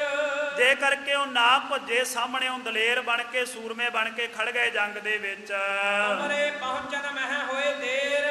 ਤੇ ਤੁਹਾਡੇ ਪਹੁੰਚਣ ਦੇ ਵਿੱਚ ਉੱਥੇ ਦੇਰ ਹੋ ਗਈ, ਉਹ ਕੋਈ ਐਸੀ ਜਗ੍ਹਾ ਤੇ ਕਾਬਜ ਹੋ ਕੇ ਸੂਰਮੇ ਬਣ ਕੇ ਖਲੋ ਗਏ ਫਿਰ ਆਪਣਾ ਜਿਹੜਾ ਨੁਕਸਾਨ ਹੋ ਸਕਦਾ ਹੈ। ਸੈਨਾ ਲੇਹ ਸਕੇਲ ਵਿਸਾਲਾ। ਜਾਂ ਫਿਰ ਕਿਤੇ ਐ ਨਾ ਹੋਵੇ ਵੀ ਤੁਸੀਂ ਲੇਟ ਪਹੁੰਚੋ ਤੇ ਉਹ ਬਹੁਤ ਸਾਰੀ ਗਿਣਤੀ ਦੇ ਵਿੱਚ ਫੌਜ ਇਕੱਤਰ ਕਰ ਲੈਣ, ਆਸਿਓਂ ਪਾਸਿਓਂ ਕੋਈ ਉਹਨਾਂ ਦਾ ਜਾਣਕਾਰ ਕੋਈ ਸਹਾਇਕ ਹੈ ਜਿਹੜਾ ਉਹਨਾਂ ਦੀ ਸਹਾਇਤਾ ਵਾਸਤੇ ਆਣ ਪਹੁੰਚੇ। ਸਿੱਖ ਆਪਣੇ ਕਹਿ ਧਨ ਦੇ ਜਾਲਾ। ਜਾਂ ਤਾਂ ਆਪਣੇ ਸਿੱਖ ਇਕੱਤਰ ਕਰ ਲੈਣਗੇ ਲੜਨ ਦੇ ਲਈ, ਤੇ ਜਾਂ ਧਨ ਦੇ ਕੇ ਹੋ ਸਕਦਾ ਹੈ ਹੋਰ ਲੋਕਾਂ ਦੇ ਤਾਈਂ ਖਰੀਦ ਕੇ ਜੰਗ ਦੇ ਵਿੱਚ ਲੜਾਈ ਕਰਨ ਦੇ ਵਾਸਤੇ ਉਹ ਤਿਆਰ ਕਰ ਲੈਣ। ਮਿਲਮ ਲਗਨ ਮਹਿ ਇਹੋ ਯੁਗ ਦੋਸ਼। ਜੇ ਕਰਕੇ ਦੇਰ ਹੁੰਦੀ ਹੈ ਨਾ ਤੁਹਾਨੂੰ ਪਹੁੰਚਣ ਦੇ ਵਿੱਚ, ਫਿਰ ਇਹ ਦੋਵੇਂ ਦੋਸ਼ ਹੈ, ਇਹ ਦੋਵੇਂ ਚੀਜ਼ਾਂ ਆਪਣੇ ਲਈ ਘਾਟੇ ਦਾ ਸੌਦਾ ਹੋਣਗੀਆਂ। ਨਿਫਲ ਹੋਏ ਤਬ ਹਜ਼ਰਤ ਰੋਸ। ਇਸ ਕਰਕੇ ਜਿਹੜਾ ਬਾਦਸ਼ਾਹ ਸ਼ਾਹਜਹਾਂ ਦਾ ਰੋਸ਼ ਹੈ, ਗੁੱਸਾ ਹੈ ਜਿਹੜਾ, ਉਹ ਵਿਫਲ ਹੋ ਜਾਏਗਾ, ਉਹ ਕਿਸੇ ਥਾਏ ਨਹੀਂ ਪੈ ਸਕੇਗਾ ਐਸੀ ਹਾਲਾਤ ਦੇ ਵਿੱਚ। ਤੋ ਕਹੋ ਵੀ ਆਛੀ ਇਹੋ ਨਾਹੀ। ਔਰ ਤੇਰੇ ਵਾਸਤੇ ਵੀ ਜਿਹੜੀ ਇਹ ਗੱਲ ਹੈ ਚੰਗੀ ਨਹੀਂ ਰਹਿ ਜਾਏਗੀ, ਇਹਦਾ ਫਲ ਤੈਨੂੰ ਵੀ ਭੁਗਤਣਾ ਪਏਗਾ ਬਾਦਸ਼ਾਹ ਦੇ ਪਾਸੋਂ। ਕਹਿ ਸ਼ਮਸ਼ੇਰ ਸਭਾ ਕੇ ਮਾਹੀ। ਕਿਉਂਕਿ ਤੂੰ ਸਾਰੀ ਪੂਰੀ ਭਰੀ ਹੋਈ ਸਭਾ ਦੇ ਵਿੱਚ ਬੇਮਿਆਨੀ ਸ਼੍ਰੀ ਸਾਹਿਬ ਧਾਰਨ ਕੀਤੀ ਹੈ, ਪਾਨਾਂ ਦਾ ਬੀੜਾ ਚੁੱਕਿਆ ਹੈ। ਇਸ ਕਠਨ ਦੁਸ਼ਟਰ ਮੁਹਿੰਮ ਨੂੰ ਜਿਹੜੀ ਨੂੰ ਸਾਰਿਆਂ ਨੇ ਤਿਆਗ ਦਿੱਤਾ ਸੀ, ਕੋਈ ਅਗਵਾਈ ਕਰਨ ਦੇ ਲਈ ਤਿਆਰ ਨਹੀਂ ਸੀ, ਤੂੰ ਬੜੇ ਮਾਣ ਦੇ ਨਾਲ ਇਸ ਦੁਸ਼ਟਰ ਮੁਹਿੰਮ ਦੀ ਅਗਵਾਈ ਕਰਨ ਲੱਗਾ ਹੈ। ਰਹਿ ਆਵਹਿ ਤੁਝ ਕੋ ਇਹੋ ਭਲੀ। ਇਸ ਕਰਕੇ ਜਿਸ ਤਰੀਕੇ ਨਾਲ ਤੂੰ ਜਿੱਤ ਜਾਵੇਂ, ਇਹੀ ਗੱਲ ਤੈਨੂੰ ਭਲੀ ਚੰਗੀ ਬਣ ਆਉਂਦੀ ਹੈ। ਉਹਦੇ ਵਿੱਚ ਇਹ ਹੈ ਵੀ ਤੂੰ ਜਿੰਨੀ ਛੇਤੀ ਹੋ ਸਕੇ ਓਨੀ ਛੇਤੀ ਸਤਿਗੁਰਾਂ ਦੇ ਪਾਸ ਪੁੱਜ ਜੰਗ ਕਰਨ ਦੇ ਵਾਸਤੇ। ਗਮਨ ਹੋਤ ਹੋ ਕੇ ਕਹੋ ਗੁਰਬਲੀ। ਜਾਂ ਹੁਣ ਛੇਤੀ ਦੇ ਨਾਲ ਜਾਂ ਤੇ ਸਤਿਗੁਰਾਂ ਦਾ ਵਿਨਾਸ਼ ਕਰ ਦੇ, ਤੇ ਜਾਂ ਫਿਰ ਬਲੀ ਸਤਿਗੁਰਾਂ ਦੇ ਤਾਈਂ ਫੜ ਕੇ ਬੰਦੀ ਬਣਾ ਲਾ। ਲਲਾ ਬੇਗ ਤਬ ਕਹਿਓ ਸੁਨਾਏ। ਉਸ ਸਮੇਂ ਲਲਾ ਬੇਗ ਨੇ ਜਿਹੜਾ ਬਾਦਸ਼ਾਹ ਦਾ ਇਹ ਵਜ਼ੀਰ ਜਾਂ ਕੋਈ ਮਨਸਬਦਾਰ ਜਿਹੜਾ ਸੁਨਾਹ ਲੈ ਕੇ ਹਲਕਾਰਾ ਪਹੁੰਚਿਆ ਸੀ, ਉਸ ਦੇ ਤਾਈਂ ਬਣਾ ਸਵਾਰ ਕੇ ਜਵਾਬ ਦਿੱਤਾ। ਕਹਿਣ ਲੱਗਾ ਜਿਹੇ ਲਗ ਚਲਿਓ ਜਾਨ ਤਹ ਜਾਏ। ਕਹਿਣ ਲੱਗਾ ਜਿੱਥੋਂ ਤੱਕ ਹੋ ਸਕੇਗਾ ਉਥੋਂ ਤੱਕ ਚਲਿਆ ਜਾਵੇ ਸਤਿਗੁਰੂ, ਬੇਸ਼ੱਕ ਜੰਗਲ ਦੇ ਵਿੱਚ ਵੜ ਜਾਵੇ, ਪ੍ਰਵੇਸ਼ ਕਰ ਜਾਵੇ, ਜਾਂ ਕਿਸੇ ਜਲ ਵਾਲੀ ਥਾਂ ਤੇ ਕਾਬਜ ਹੋ ਕੇ ਬੈਠ ਜਾਵੇ, ਜਾਂ ਭਗੌੜਾ ਹੋ ਕੇ ਅੱਗੇ ਭੱਜ ਪਵੇ, ਜਿਹੜਾ ਮਰਜੀ ਹੀਲਾ ਅਪਣਾ ਲਵੇ। ਇਸ ਸਮੇਂ ਸਤਿਗੁਰੂ ਸਾਡੇ ਸਾਹਮਣੇ। ਸ਼ਾਹੋ ਹਿਰਦੈ ਗਹੋ ਧੀਰਜ ਦੀਜੈ। ਜਾ ਕਰਕੇ ਬਾਦਸ਼ਾਹ ਸ਼ਾਹਜਹਾਂ ਦੇ ਹਿਰਦੇ ਦੇ ਤਾਈਂ ਧੀਰਜ ਦੇ, ਹੌਸਲਾ ਦੇ ਮੇਰੇ ਵਾਲੇ ਪਾਸਿਓਂ। ਦੁਸ਼ਮਨ ਅਲਪ ਜਾਏ ਜੀ ਲੀਜੈ। ਕਹਿੰਦਾ ਜਾ ਕੇ ਬਾਦਸ਼ਾਹ ਨੂੰ ਕਹਿ ਵੀ ਹਿਰਦੇ ਵਿੱਚ ਸਮਝ ਲਵੇ ਬਾਦਸ਼ਾਹ ਦੁਸ਼ਮਣ ਬੜੀ ਥੋੜੀ ਜੀ ਗਿਣਤੀ ਦੇ ਵਿੱਚ ਹੀ ਹੈ, ਬਹੁਤ ਘਾਟੀ ਫੌਜ ਹੈ ਉਹਨਾਂ ਦੇ ਪਾਸ, ਕੋਈ ਵੱਡੀ ਗਿਣਤੀ ਦਾ ਦਲ ਨਹੀਂ। ਅਧਿਕ ਯਤਨ ਕਿਉ ਠਾਨਤ ਐਸੇ। ਇਸ ਕਰਕੇ ਬਾਦਸ਼ਾਹ ਚਿੰਤਤ ਕਿਉਂ ਹੁੰਦਾ ਹੈ, ਕਿਉਂ ਐਡੇ ਭਾਰੀ ਭਾਰੀ ਯਤਨ ਕਰਦਾ ਹੈ, ਇੰਨੇ ਔਖੇ ਔਖੇ ਉਪਾਅ ਕਿਉਂ ਸੋਚਦਾ ਹੈ ਬਾਦਸ਼ਾਹ। ਐਸੇ ਕਠਨ ਯਤਨ ਤਾਂ ਕਰਨੇ ਬਣਦੇ ਆ ਜੇ ਸਾਹਮਣੇ ਦੁਸ਼ਮਣ ਦੇ ਕੋਲ ਸਾਡੇ ਬਰਾਬਰ ਫੌਜ ਹੋਵੇ, ਸਾਡੇ ਬਰਾਬਰ ਅਸਲਾ ਹੋਵੇ, ਜਾਂ ਸਾਡੇ ਬਰਾਬਰ ਉਹਨਾਂ ਕੋਲ ਤੋਫਖਾਨਾ ਹੋਵੇ, ਜਾਂ ਸਾਡੇ ਬਰਾਬਰ ਦੇ ਉਹਨਾਂ ਕੋਲ ਸੂਰਮੇ ਹੋਣ। ਉਹ ਤੇ ਸਾਰੀਆਂ ਗੱਲਾਂ ਦੇ ਵਿੱਚ ਸਾਡੇ ਤੋਂ ਖੀਨ ਹੈ, ਹੀਣੇ ਹੈ, ਘੱਟ ਹੈ। ਇਸ ਕਰਕੇ ਮੇਰੇ ਵਾਲੇ ਪਾਸਿਓਂ ਜਾ ਕੇ ਹੌਸਲਾ ਦੇਵੀਂ। ਲਖੋ ਛਤਰ ਮਾਰਿਓ ਹੋਏ ਜੈਸੇ।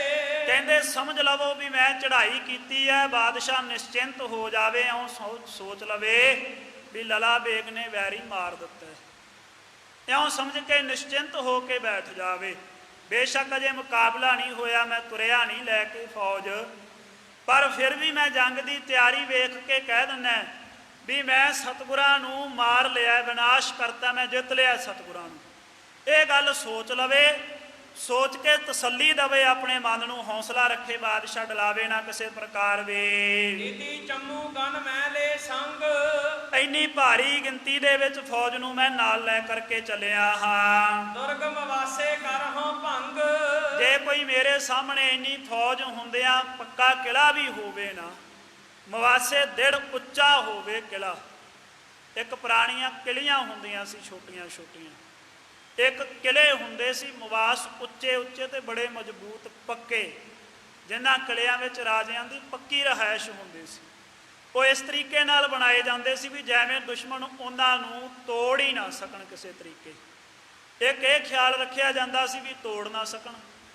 ਦੂਜਾ ਇਹ ਉਹਨਾਂ ਦੇ ਵਿੱਚ ਸਹੂਲਤ ਦਾ ਖਿਆਲ ਰੱਖਿਆ ਜਾਂਦਾ ਸੀ ਵੀ ਜਿਹੜੇ ਕਿਲ੍ਹੇ ਦੇ ਵਿੱਚ ਸਾਡੇ ਸੈਨਿਕ ਲੜਨਗੇ ਉਹਨਾਂ ਨੂੰ ਗੋਲੀ ਬਰੂਦ ਸਿੱਕੇ ਦੀ ਕੋਈ ਕਮੀ ਨਾ ਆਵੇ, ਕਿਲ੍ਹੇ ਵਿੱਚ ਇੰਨਾ ਗੋਲੀ ਬਰੂਦ ਸਿੱਕਾ ਇਕੱਠਾ ਕੀਤਾ ਜਾਵੇ। ਤੀਜਾ ਖਿਆਲ ਇਹ ਰੱਖਿਆ ਜਾਂਦਾ ਸੀ ਵੀ ਜੇ ਜੰਗ ਲੜਦਿਆਂ ਸਾਲਾਂ ਵੀ ਕਿਲ੍ਹੇ ਵਿੱਚ ਬਤੀਤ ਕਰਨੇ ਪੈ ਜਾਣ, ਕਈ ਸਾਲ ਵੀ, ਫਿਰ ਸਾਡੀ ਫੌਜ ਨੂੰ ਤੇ ਰਾਜੇ ਦੇ ਤਾਈਂ ਅੰਨ ਦੀ ਵੀ ਨਾ ਕਮੀ ਆਵੇ। ਇੰਨਾ ਅੰਨ ਵੀ ਕਿਲ੍ਹੇ ਦੇ ਵਿੱਚ ਜੋੜ ਕੇ ਰੱਖਿਆ ਜਾਂਦਾ ਸੀ। ਚੌਥਾ ਖਿਆਲ ਇਹ ਰੱਖਿਆ ਜਾਂਦਾ ਸੀ ਵੀ ਪਾਣੀ ਦੀ ਕਮੀ ਨਾ ਆਵੇ, ਜੇ ਕਈ ਸਾਲ ਕਿਲ੍ਹੇ ਵਿੱਚ ਬੰਦੀ ਬਣ ਕੇ, ਆਕੀ ਬਣ ਕੇ ਰਹਿਣਾ ਪਵੇ। ਸੋ ਪਾਣੀ ਦਾ ਸੋਮਾ ਵੀ ਉੱਥੇ ਕੋਈ ਬਣਾਇਆ ਜਾਂਦਾ ਸੀ, ਬੌਲੀ ਇਤਿਆਦਿਕ ਬੜੀ ਡੂੰਘੀ, ਜਿਵੇਂ ਆਪਾਂ ਅਨੰਦਪੁਰ ਸਾਹਿਬ ਕਿਲ੍ਹੇ ਦੇ ਵਿੱਚ ਬੌਲੀ ਦੇ ਦਰਸ਼ਨ ਕਰਦੇ ਹਾਂ। ਸੋ ਇਹ ਰਣਨੀਤੀਆਂ ਹੁੰਦੀਆਂ ਸੀ ਉਸ ਸਮੇਂ ਦੇ ਰਾਜਿਆਂ ਦੀਆਂ।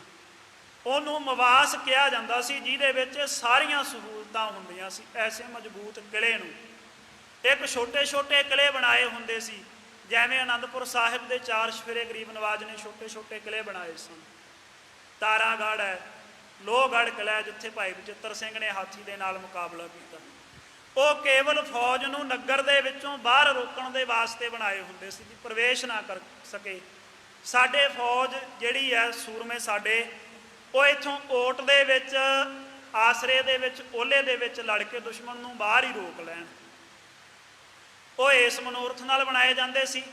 ਜਿਹੜੇ ਪੱਕੇ ਕਿਲ੍ਹੇ ਉੱਚੇ ਬਣਾਏ ਜਾਂਦੇ ਸੀ ਇਸ ਮਨੋਰਥ ਨਾਲ ਵੀ ਜੇ ਸਾਲਾਂ ਤੱਕ ਵੀ ਜੰਗ ਲੜਨੀ ਪਵੇ, ਵਿੱਚ ਬੈਠੇ ਆ ਆਰਾਮ ਨਾਲ ਲੜ ਲਈਏ, ਦੁਸ਼ਮਣ ਫੌਜ ਸਾਡੇ ਤੋਂ ਅੱਕ ਥੱਕ ਕੇ ਵਾਪਸ ਮੁੜ ਜਾਵੇ ਪਰ ਸਾਨੂੰ ਜਿੱਤ ਨਾ ਸਕੇ।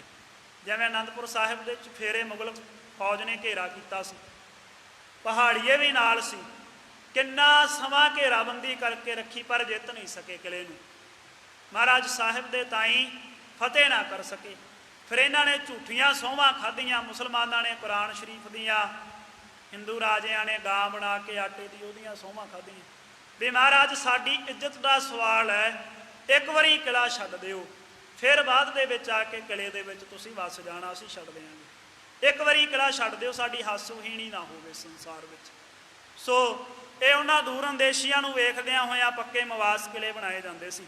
ਇਹ ਕਹਿਣ ਲੱਗਾ ਜੇ ਕੋਈ ਇਹੋ ਜਿਹਾ ਵੀ ਕਿਲ੍ਹਾ ਹੋਵੇ ਨਾ ਮੇਰੇ ਸਾਹਮਣੇ ਜਿਹੜਾ ਫਤਿਹ ਹੀ ਨਾ ਹੋ ਸਕਦਾ ਹੋਵੇ, ਸਾਰੀ ਸੰਪਤਾ ਦੇ ਨਾਲ ਜਿਹੜਾ ਪਰਿਪੂਰਨ ਹੋਵੇ, ਇੰਨੀ ਫੌਜ ਮੇਰੇ ਨਾਲ ਹੋਵੇ, ਮੈਂ ਐਸੇ ਪੱਕੇ ਕਿਲ੍ਹੇ ਨੂੰ ਵੀ ਭੰਗ ਕਰਦਿਆਂ, ਭਾਵ ਤੋੜਦਿਆਂ ਮੈਂ ਜਿੱਤ ਲਿਆ, ਫਤਿਹ ਕਰ ਲਵਾਂ ਐਸੇ ਕਿਲ੍ਹੇ ਦੇ ਤਾਈਂ ਵੀ ਲਖੋ ਸੈਨਾ ਕੋ ਹਨ ਡਾਰੋਂ, ਲੱਖਾਂ ਦੀ ਗਿਣਤੀ ਦੇ ਵਿੱਚ ਫੌਜ ਨੂੰ ਮਾਰ ਸਕਦਾ ਮੈਂ ਇੰਨੀ ਫੌਜ ਨਾਲ ਲੈ ਕੇ। ਫਿਰਾਂ ਜੰਗ ਮੈਂ ਨਾਹਿਨ ਹਾਰਾਂ, ਇੰਨੀ ਭਾਰੀ ਫੌਜ ਮੇਰੇ ਨਾਲ ਹੁੰਦਿਆਂ ਮੈਂ ਜੰਗ ਵਿੱਚ ਖਲੋ ਜਾਵਾਂਗਾ, ਕੋਈ ਹਰਾ ਨਹੀਂ ਸਕੇਗਾ ਮੇਰੇ ਤਾਈਂ। ਆਗੇ ਕਰੀ ਅਨੇਕ ਲੜਾਈ, ਮੇਰੇ ਤੇ ਵਿਸ਼ਵਾਸ ਨਹੀਂ ਹੈ ਬਾਦਸ਼ਾਹ ਨੂੰ, ਕਹੀਂ ਮੈਂ ਅੱਗੇ ਵੀ ਬਹੁਤ ਲੜਾਈਆਂ ਜਿੱਤੀਆਂ, ਲੜੀਆਂ, ਪਤਾ ਹੈ ਬਾਦਸ਼ਾਹ ਦਾ, ਬਾਦਸ਼ਾਹ ਨੂੰ ਪਤਾ ਹੈ ਮੇਰੇ ਬਲ ਦਾ, ਮੇਰੇ ਜ਼ੋਰ ਦਾ। ਭਾਰਤ ਮਰਦੇ ਅਵਧ ਬਿਤਾਈ, ਮੈਂ ਤੇ ਇਹੀ ਕੰਮ ਕਰਦਿਆਂ, ਮਾਰਦਿਆਂ ਹੋਇਆਂ, ਮਰਦਿਆਂ ਹੋਇਆਂ, ਜੰਗ ਲੜਦਿਆਂ ਹੋਇਆਂ ਸਾਰੀ ਉਮਰ ਬਤੀਤ ਕੀਤੀ ਹੈ। ਜੰਗ ਮਹਿ ਜੀਤ ਹਮਾਰੀ, ਇਹ ਗੱਲ ਪੱਕੀ ਹੈ ਮੇਰੇ ਅਨੁਭਵ ਦੇ ਨਾਲ ਕਿ ਜੰਗ ਦੇ ਵਿੱਚ ਹਰ ਹੀਲੇ ਜਿੱਤ ਸਾਡੀ ਹੀ ਹੋਵੇਗੀ, ਸਾਨੂੰ ਹਰਾ ਹੀ ਨਹੀਂ ਸਕਦਾ ਗੁਰੂ ਹਰਗੋਬਿੰਦ ਸਾਹਿਬ। ਪਰਖਣ ਕੀਨ ਸਕੇਤਕ ਬਾਰੀ, ਔਰ ਅੱਗੇ ਵੀ ਮੇਰੇ ਤਾਈਂ ਕਿੰਨੀ ਵਾਰ ਬਾਦਸ਼ਾਹ ਨੇ ਪਰਖਿਆ ਹੈ। ਕਹੋ ਸ਼ਾਹ ਸੋ ਮੈਂ ਅਬ ਜਾਊਂ, ਇਸ ਕਰਕੇ ਹੁਣ ਤੂੰ ਵਾਪਸ ਪਰਤਦਾ ਜਾ ਕੇ ਬਾਦਸ਼ਾਹ ਸ਼ਾਹਜਹਾਨ ਨੂੰ ਤਸੱਲੀ ਦੇ, ਔਰ ਮੈਂ ਇਸੇ ਸਮੇਂ ਫੌਜ ਲੈ ਕੇ ਚਾਲੇ ਪਾਉਣਾ, ਮੈਂ ਚੱਲਦਾ ਹਾਂ। ਮਹਿ ਮਾਰਗ ਮਹਿ ਬਿਲਮ ਲਗਾਊਂ, ਔਰ ਮੈਂ ਜਾਂਦਿਆਂ ਹੋਇਆਂ ਰਸਤੇ ਦੇ ਵਿੱਚ ਕਿਸੇ ਵੀ ਪ੍ਰਕਾਰ ਦੀ ਕੋਈ ਦੇਰ ਨਹੀਂ ਕਰਾਂਗਾ, ਵਿਅਰਥ ਜਿਹੜਾ ਸਮਾਂ ਅਜਾਈ ਮੈਂ ਗਵਾਵਾਂਗਾ ਨਹੀਂ। ਸੁਣ ਸੋ ਗਇਓ ਕਹਿਓ ਸਭ ਜਾਏ, ਸੁਣ ਕਰਕੇ ਜਿਹੜਾ ਹਲਕਾਰਾ ਸੀ ਬਾਦਸ਼ਾਹ ਸ਼ਾਹਜਹਾਨ ਦਾ ਵਾਪਸ ਪਹੁੰਚਿਆ, ਔਰ ਬਾਦਸ਼ਾਹ ਦੇ ਜਾਈ ਜਾ ਕੇ ਲਲਾ ਵੇਗ ਦੀਆਂ ਕਈਆਂ ਹੋਈਆਂ ਸਾਰੀਆਂ ਗੱਲਾਂ ਦੱਸ ਦਿੱਤੀਆਂ। ਨਿਸ਼ਚੇ ਜਾਣਿਓ ਗੁਰੂ ਕਹਿ ਲਿਆਏ, ਲਲਾ ਵੇਗ ਦੀਆਂ ਗੱਲਾਂ ਸੁਣ ਕੇ ਨਿਸ਼ਚਾ ਕਰ ਲਿਆ, ਵਿਸ਼ਵਾਸ ਹੋ ਗਿਆ ਬਾਦਸ਼ਾਹ ਦੇ ਤਾਈਂ ਕਿ ਲਲਾ ਵੇਗ ਸਤਿਗੁਰਾਂ ਨੂੰ ਗ੍ਰਿਫਤਾਰ ਕਰਕੇ ਮੇਰੇ ਪਾਸ ਲੈ ਆਏਗਾ। ਕਹਿ ਸ਼ਸਤਰਨ ਸੋ ਮਾਰਿਓ ਜਾਏ, ਜਾਂ ਫਿਰ ਗੁਰੂ ਸਾਹਿਬ ਜੰਗ ਦੇ ਵਿੱਚ ਮੁਕਾਬਲਾ ਕਰਦੇ ਹੋਏ ਸ਼ਸਤਰਾਂ ਦੇ ਰਾਹੀਂ ਸ਼ਹਾਦਤ ਪ੍ਰਾਪਤ ਕਰ ਜਾਣਗੇ, ਮਾਰੇ ਜਾਣਗੇ। ਐ ਨਿਕਸਾਵਨ ਤਬ ਫਲ ਪਾਏ, ਕਹਿੰਦੇ ਜੇ ਇਉਂ ਹੋ ਗਿਆ, ਜਾਂ ਤੇ ਫੜੇ ਗਏ ਜਾਂ ਸਤਿਗੁਰਾਂ ਦਾ ਸਰੀਰਕ ਨੁਕਸਾਨ ਹੋ ਗਿਆ, ਤਾਂ ਹੀ ਸਤਿਗੁਰਾਂ ਨੂੰ ਮੇਰੇ ਘੋੜੇ ਚੋਰੀ ਕਰਾਉਣ ਦਾ ਜਿਹੜਾ ਫਲ ਹੈ ਉਹ ਸਿੱਟਾ ਭੁਗਤਣਾ ਪਏਗਾ, ਪ੍ਰਾਪਤ ਹੋਏਗਾ ਉਹਦਾ ਫਲ ਹੈ ਜਿਹੜਾ ਸਭਾ ਵਿਖੇ ਬਹੁ ਬਾਰ ਉਚਾਰਾ। ਪਰ ਇਸ ਨੇ ਇਉਂ ਫਿਰ ਵੀ ਆਪਣੀ ਲਗੀ ਹੋਈ ਸਭਾ ਦੇ ਵਿੱਚ ਬੜੀ ਵਾਰ ਇਹੀ ਬਚਨ ਕੀਤੇ। ਅਸ ਤਸਕਰ ਨਹਿ ਸੁਨਿਓ ਨਿਹਾਰਾ। ਕਹਿੰਦਾ ਪਰ ਮੈਂ ਐਸਾ ਚੋਰ ਨਾ ਤੇ ਕਿਤੇ ਵੇਖਿਆ ਤੇ ਨਾ ਸੁਣਿਆ ਤੇ ਨਾ ਨੇਤਰਾਂ ਦੇ ਨਾਲ ਮੇਰਾ ਅਨੁਭਵ ਹੈ ਕੋਈ ਐਸਾ ਚੋਰ ਜਿਸ ਨੇ ਕੋਈ ਐਸੀ ਚੋਰੀ ਕੀਤੀ ਹੋਵੇ। ਕਰ ਵਿਸਾਲ ਛਲ ਠੱਗ ਕਰ ਗਇਓ। ਉਸ ਨੇ ਬਹੁਤ ਭਾਰੀ ਸਾਡੇ ਨਾਲ ਠੱਗੀ ਕੀਤੀ ਹੈ, ਬੜਾ ਭਾਰੀ ਛਲ ਕਪਟ ਕੀਤਾ ਹੈ, ਸਾਨੂੰ ਠੱਗ ਲਿਆ ਹੈ ਉਸਨੇ। ਅਧਿਕ ਅਚੰਬਾ ਚਿਤ ਮਹਿ ਕੀਓ। ਸਾਡੇ ਹਿਰਦਿਆਂ ਦੇ ਵਿੱਚ ਘੋੜੇ ਕੱਢ ਕੇ ਇਸ ਪ੍ਰਕਾਰ ਦੇ ਨਾਲ ਸਾਨੂੰ ਬਹੁਤ ਜ਼ਿਆਦਾ ਹੈਰਾਨ ਕਰ ਦਿੱਤਾ ਹੈ ਸਤਿਗੁਰਾਂ ਦੇ ਭੇਜੇ ਹੋਏ ਸਿੱਖ ਚੋਰ ਨੇ। ਇਉਂ ਇਹ ਬਾਬਾ ਬਿਧੀ ਚੰਦ ਸਾਹਿਬ ਦੀ ਵਡਿਆਈ ਕਰਦਾ ਹੈ। ਸੋ ਇੱਥੋਂ ਤੱਕ ਪਾਵਨ ਪਵਿੱਤਰ ਇਤਿਹਾਸ ਦੀ ਵਿਚਾਰ ਆਈ। ਵਿਚਾਰ ਕਰਦਿਆਂ ਹੋਈਆਂ ਬੇਅੰਤ ਪ੍ਰਕਾਰ ਦੀਆਂ ਭੁੱਲਾਂ ਦੇ ਖਿਮਾ ਬਖਸ਼ਣੀ, ਅੱਗੇ ਤੋਂ ਸ੍ਰੇਸ਼ਟ ਮਤ ਬਖਸ਼ਿਸ਼ ਕਰਕੇ ਨਿਹਾਲ ਕਰਨਾ। ਸਮਾਪਤੀ ਹੈ ਵੇ। ਕਰ ਵਿਸਾਲ ਛਲ ਠੱਗ ਕਰ ਗਇਓ। ਅਧਿਕ ਅਚੰਬਾ ਚਿਤ ਮਹਿ ਕੀਓ। ਵਾਹਿਗੁਰੂ ਜੀ ਕਾ ਖਾਲਸਾ, ਵਾਹਿਗੁਰੂ ਜੀ ਕੀ ਫਤਿਹ।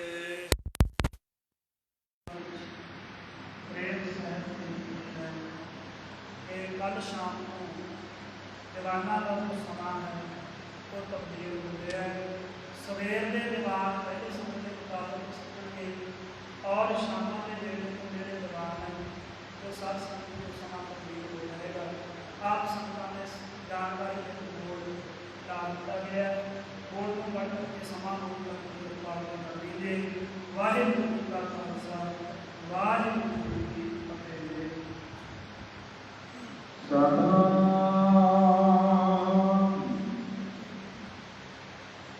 ਸ੍ਰੀ ਵਾਹਿਗੁਰੂ ਸਾਹਿਬ ਜੀਓ।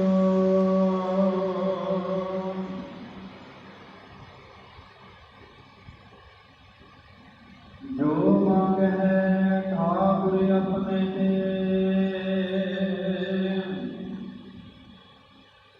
ਸੋਈ ਸੋਈ ਦੇਵੈ।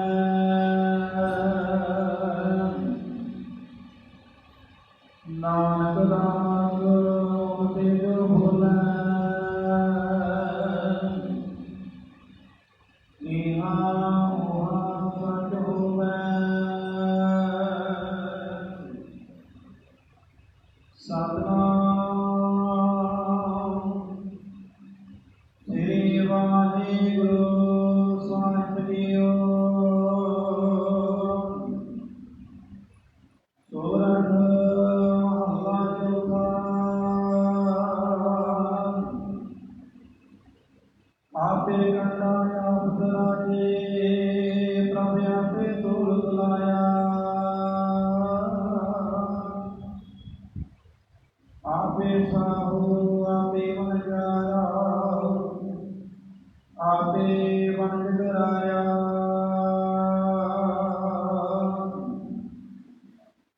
ਆਪੇ ਕੰਡਾ ਆਪ ਰਾਜੇ ਪ੍ਰਭ ਆਪੇ ਤੋਲ ਬੁਲਾਇਆ।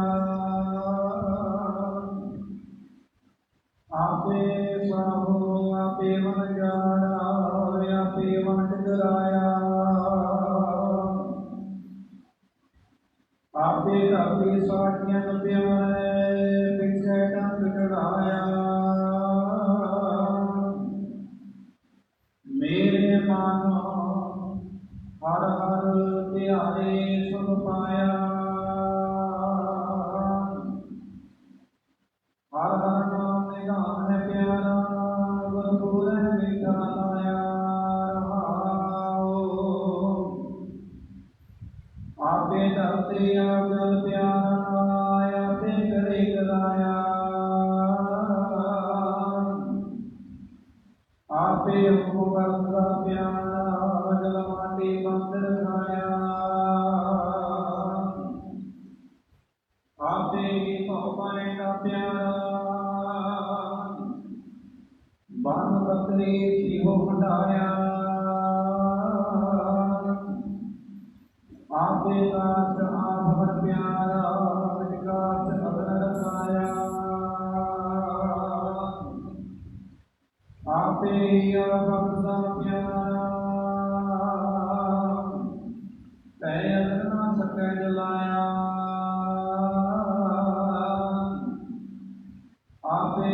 ਮਨ ਜੀਵਨ ਦਾ ਪਿਆਰਾ ਸਭ ਲੈਦੇ ਸਭ ਲਵਾਇਆ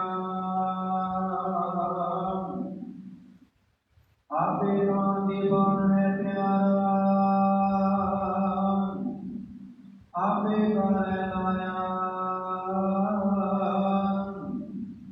ਜੋ ਆਪ ਲਾਇ ਜੋ ਚਲੀਏ ਪਿਆਰੇ ਜੋ ਹਰ ਮੇਰੇ ਪਾਇਆ ਆਪੇ ਜੰਦੀ ਜੰਦ ਹੈ ਪਿਆਰਾ ਜਨ ਨਾਨਕ ਵਜਹਿ ਬੁਝਾਇਆ ਜੋ ਆਪ ਲਾਇ ਜੋ ਚਲੀਏ ਪਿਆਰੇ ਜੋ ਹਰ ਮੇਰੇ ਪਾਇਆ ਆਪੇ ਜੰਦੀ ਜੰਦ ਹੈ ਪਿਆਰਾ ਜਨ ਨਾਨਕ